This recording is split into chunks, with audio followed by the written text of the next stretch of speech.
السلام علیکم class 10 lecture number 35 part 1 مضمون تعلیم نسواں ہم کر رہے ہیں۔ تعلیم نسواں کا ایک پارٹ کر چکے ہیں، پارٹ 2 آج ہم کریں گے۔ اپنے مضامین اوپن کریں، اس کی ریڈنگ کرتے ہیں۔ جس طرح مرد کے لیے تعلیم حاصل کرنا ضروری ہے، اسی طرح عورتوں کے لیے بھی اس کا حصول لازمی ہے۔ مرد اور عورت زندگی کی گاڑی کے دو پہیے ہیں۔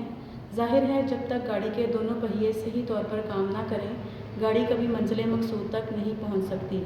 کوئی معاشرہ اور قوم اس وقت تک ترقی کی راہ پر گامزن نہیں ہو سکتی جب تک مردوں کے ساتھ عورتوں کو بھی زیور تعلیم سے آراستہ نہ کیا جائے۔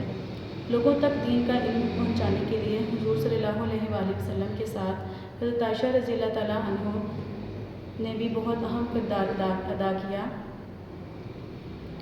آپ صلی اللہ علیہ وآلہ وسلم مسجد نبوی سے باہر بھی اگر کہیں درس و تدریس کے لیے جاتے تو حضرت عائشہ رضی اللہ تعالیٰ عنہ آپ صلی اللہ علیہ وسلم کے ہمراہ ہوتی یعنی ساتھ ہوتی، اور وہاں سے دین کے مسائل سیکھ کر دوسری عورتوں تک پہنچاتی۔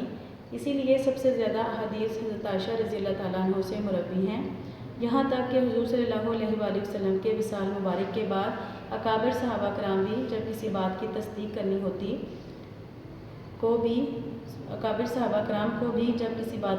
کرنی ہوتی تو آپ رضی اللہ تعالیٰ عنہ کے پاس تشریف لے آتے۔ مروی ہیں، حضرت عائشہ سے مروی ہیں یعنی ان سے روایت کی گئی ہیں۔ سب سے زیادہ حدیث حضرت عائشہ سے مروی یعنی روایت کی گئی ہیں۔ وصال مبارک یعنی آپ صلی اللہ علیہ وسلم کی وفات کے بعد اکابر صحابہ کرام، بڑے بڑے صحابہ کرام جو تھے وہ انہوں نے بھی جب کسی بات کی تصدیق کرنی ہوتی، بڑے صحابہ کرام میں حضرت عمر، حضرت عثمان وغیرہ، انہوں نے بھی جب تصدیق کرنی ہوتی کسی بات کی تو حضرت عائشہ رضی اللہ تعالیٰ عنہ کے پاس تشریف لے آتے۔ عورتیں ایسی کتابیں ہیں، ایسی تصویریں اور ایسے دبستان ہیں، دبستان اسکول درسگاہ کو کہتے ہیں، جن میں مساوی دنیا بستی ہے اور جو تمام دنیا کی پرورش اور تربیت کرتی ہیں۔ یہ شیکسپیئر کا قول ہے۔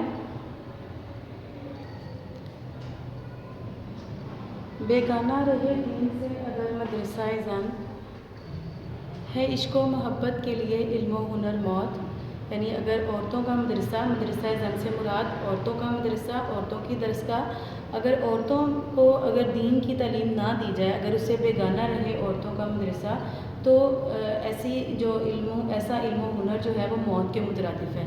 یعنی دین سے محبت اور عشق اور لگاؤ کے لیے ایسا علم اور ایسا ہنر جو ہے وہ موت ہے، تو عورتوں کے لیے دین کا علم حاصل کرنا بہت ضروری ہے۔ قیام پاکستان سے اب تک خواتین نے ملکی ترقی میں اہم کردار ادا کیا ہے۔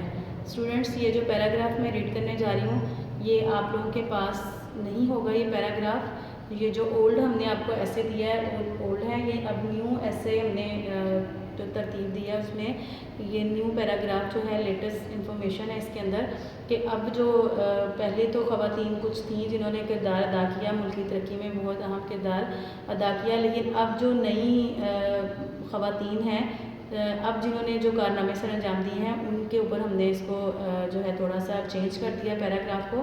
تو آپ لوگوں کو پریویس دیا ہوا ہے اولڈ، آپ اس کو یہاں سے سن کے، جو بچے لیکچر اٹینڈ کرتے ہیں وہ تو لیکچر اٹینڈ کریں گے تو وہاں سے وائس سے بھی آپ کر سکتے ہیں، نوٹ کر لیں پیراگراف کو، جسٹ 1 پیراگراف ہے، یا آپ اس کا اسکرین شاٹ لے کے بھی وہاں سے نوٹ کر سکتے ہیں۔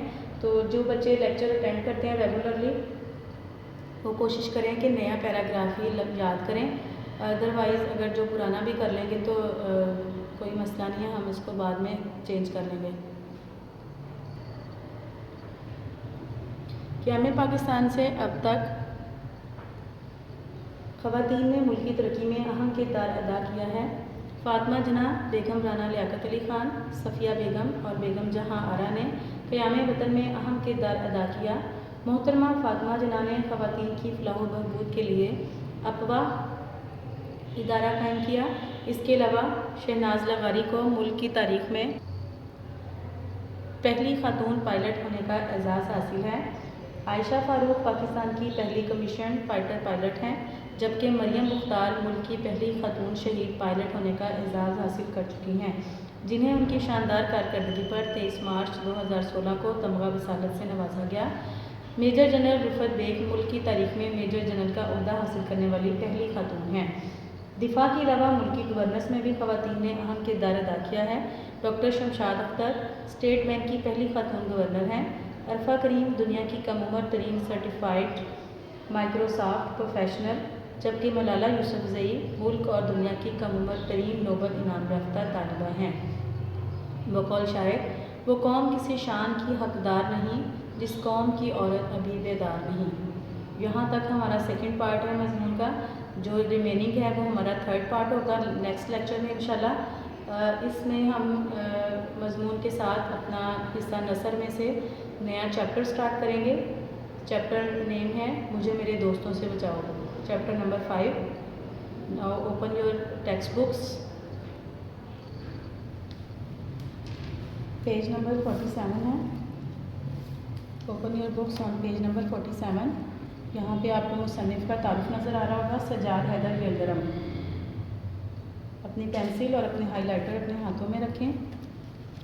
آبجیکٹیو تو ہم مارک کرتے ہی ہیں، ساتھ ساتھ شارٹ کوسچنس بھی پریپیئر کیا کریں۔ میں آپ کو پہلے لیکچرز میں بھی بتا چکی ہوں کہ اب جو ہے وہ شارٹ کوسچنس بھی چیپٹر کے اندر سے، مصنف کے تعارف میں سے، چیپٹر کے کسی بھی پارٹ میں سے وہ شارٹ کوسچن بنا کے بھی پوچھ سکتے ہیں 2 مارکس کا۔ ضروری نہیں ہے کہ جو ایکسرسائز میں کوسچن آنسرز لیے ہیں وہی پوچھے جائیں، یہاں سے بھی کوسچنس لیے جا سکتے ہیں۔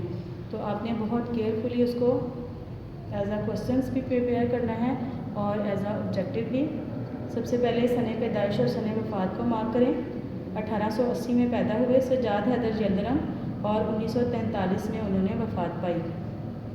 سجاد حیدر یلدرم کے جد امجد وسط ایشیا سے ہندوستان آئے۔ فرسٹ سینٹینس کو ہی مارک کریں کہ جد امجد جو تھے کہاں سے آئے تھے ہندوستان، یا وسط ایشیا سے کہاں آئے تھے سجاد حیدر یلدرم کے جد امجد۔ جد امجد یعنی ان کے بااجداد، ان کے بزرگ 1857 کی جنگ آزادی میں حصہ لینے کی پاداش جرم میں ان سے جاگیریں چھن گئیں۔ جاگیریں یعنی ان کی جو ملکیتیں تھیں، جو ان کی زمینیں وغیرہ تھیں، تو وہ ملازمت کی طرف آ گئے۔ یلدرم یوپی کے ایک قصبے نہٹور ضلع بجنور میں پیدا ہوئے۔ ان کا بچپن بنارس میں گزرا اور ابتدائی تعلیم یہیں حاصل کی۔ اب یہاں پہ بہت سارے کوسچنس بن رہے ہیں۔ ایک تو ان کی جائے پیدائش، کس ضلع میں پیدا ہوئے، کس قصبے میں پیدا ہوئے، بچپن کہاں گزرا، ابتدائی تعلیم کہاں سے حاصل کی، یہ تمام کوسچنس میں بھی آ جائے گا، آبجیکٹیو میں بھی۔ علی گڑھ سے BA کیا، یہ بھی کوسچن ہے، BA کہاں سے کیا سجاد حیدر نے۔ اس کے ساتھ ہی ذاتی شوق سے ترکی زبان سیکھی۔ سجاد حیدر یلدرم کو کون سی زبان سیکھنے کا شوق تھا، اس کو بھی اس طرح سے کوسچن میں پوچھا جا سکتا ہے۔ اور بغداد کے برطانوی قونصل خانے میں ترجمان کے طور پر کام کرنے لگے۔ قونصل کیا ہوتا ہے؟ قونصل کہتے ہیں چھوٹے سفیر کو، اور خانہ کیا ہوتا ہے؟ دفتر۔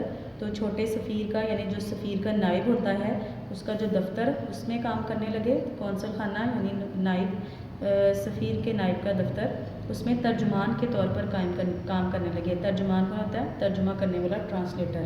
کچھ عرصہ قسطنطنیہ میں بھی رہے اور ترکی زبان و ادب کا مزید مطالعہ کیا۔ علی گڑھ مسلم یونیورسٹی کے رجسٹرار کے طور پر کام کیا۔ پھر جزائر انڈمان میں ریونیو کمشنر رہے۔ 1943 میں لکھنؤ میں وفات پائی۔ یہاں پر ان کی جائے وفات بھی مینشن ہے، اس کو بھی آپ اچھے سے یاد کریں گے۔ سجاد حیدر یلدرم صاحب طرز ادیب، مترجم اور شاعر تھے۔ مترجم یعنی ترجمہ کرنے والے۔ افسانہ نویسی اور ترکی زبان سے اردو میں تراجم ان کی شہرت کا سبب بنے۔ ان کے افسانوں کے بیشتر خیالات و موضوعات زیادہ تر ترکی ادب سے ماخوذ ہیں۔ خیالستان ان کے افسانوں کا مجموعہ ہے، یہ بھی مارک کریں۔ سجاد حیدر یلدرم کے افسانوں کا مجموعہ کون سا ہے؟ خیالستان۔ اور یہ جو ہم چیپٹر پڑھنے جائیں گے مجھے میرے دوستوں سے بچاؤ، یہ بھی اسی افسانے سے ماخوذ ہے۔ اس میں رومانیت کا رنگ غالب ہے اور یہ انشائی لطیف کا عمدہ نمونہ ہے۔ ان کی انشا پردازی میں حصے مزاح بھی شامل ہیں۔ انشا پردازی کہتے ہیں مضمون نگاری کو۔ تو سجاد حیدر یلدرم نے جو مضمون نگاری کی ہے اس میں مزاح کا عنصر بھی ہے۔ جو ہم چیپٹر پڑھنے جا رہے ہیں مجھے میرے دوستوں سے بچاؤ، یہ بھی انتہائی انہوں نے مزاحیہ انداز میں، طنز و مزاح کے انداز میں دوستوں کے جو ہیں وہ نقصانات بیان کیے ہیں، کہ اگر زیادہ کسی کے دوست ہوتے ہیں تو وہ کس طرح سے اس کے لیے وقت کے ضیاع کا باعث بنتے ہیں، یا اس کے لیے کچھ کاموں میں، کچھ چیزوں میں مشکلات کا باعث بنتے ہیں۔ بہت ہی دلچسپ اور بہت ہی جو ہے وہ مزاحیہ انداز میں انہوں نے اپنے دوستوں کے حال احوال بیان کیے ہیں۔ تو چیپٹر کی ریڈنگ کی طرف ہم چلتے ہیں۔ چیپٹر کی ریڈنگ ہم پارٹ 2 میں کریں گے، اسی لیکچر نمبر 35 کا پارٹ 2 جو ہے اس میں ہم چیپٹر کی ریڈنگ کریں گے، ہاف چیپٹر کی ریڈنگ، اور ساتھ میں جتنی ریڈنگ ہے اتنے ورڈ میننگ۔